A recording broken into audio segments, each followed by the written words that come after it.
Chapter 2. Nowhere. Jack felt hot.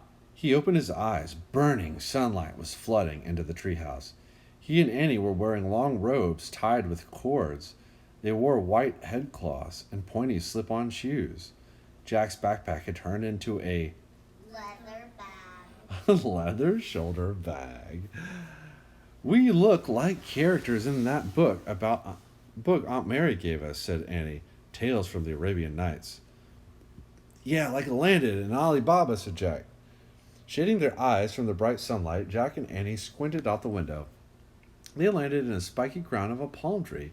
It was the tallest tree in a clump of palm trees. Thorny shrubs and sparse green grass grew under the trees. A small spring bubbled up from the ground. Surrounding the clump of trees were miles and miles of scorching sand. This doesn't look like a golden age to me, said Annie. Yeah, where's Baghdad? Said Jack. He picked up the research book and opened it to the first page. He read aloud. From 762 AD to 1258 AD, the Arab world had a golden age. During that time, a ruler known as Caliph governed an empire that stretched for thousands of miles. Well, that's a long time for one person to be alive. The capital of the Arab Empire was the city of Baghdad, an important center for learning and trade. Jack looked up. So the Caliph is a ruler, he said, and he probably lived in Baghdad.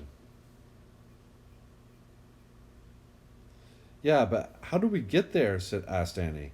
Patience, said Jack. Remember, on our last mission, we learned that we have to do things in order, one thing at a time. He read the first part of Merlin's instructions. Ride a ship of the desert on a cold, starry night. Ride through the dust and a hot morning light.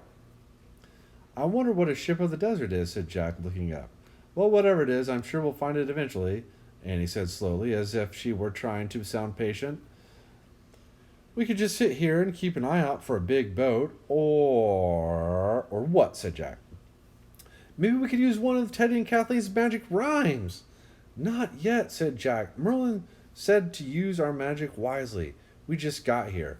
We used 2 rhymes on our last mission, and we only have 8 left, divided between 3. Okay, Annie broke in. We can only use a rhyme when there's absolutely nothing else to do, right? Right, said Jack. So, said Annie, what do you think we should do? We could start walking, said Jack. Walk where? Said Annie. Which way is Baghdad? Jack looked out the window. Beyond the palm trees there was nothing but sand and sky. In the distance were lonely dunes. The desert was eerily silent. We could, Jack couldn't think of anything else they could do. We could look in the rhyme book, he said.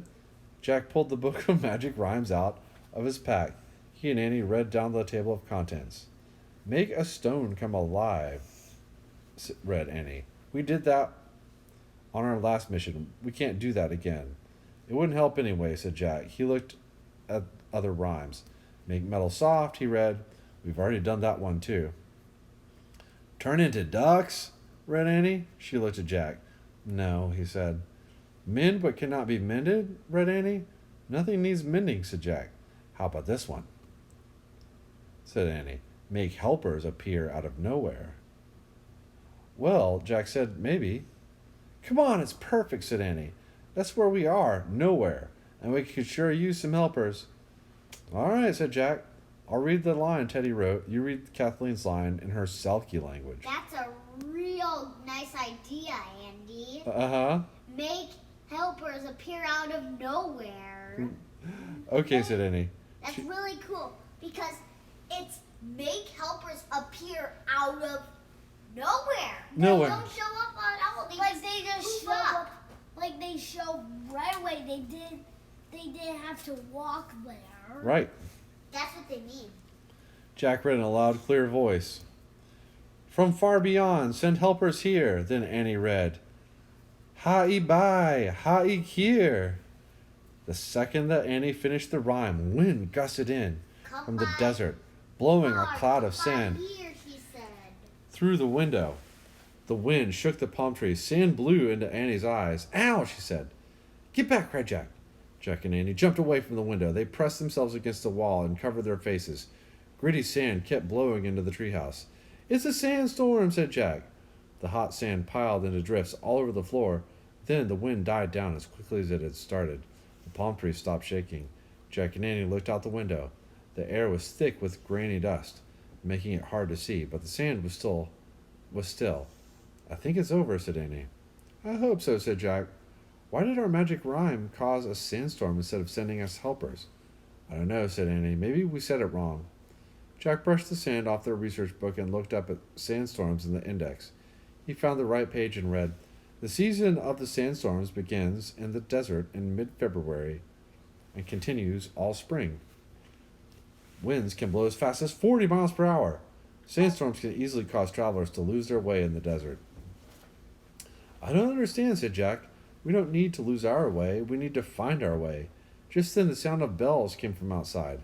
Jack and Annie looked out the window.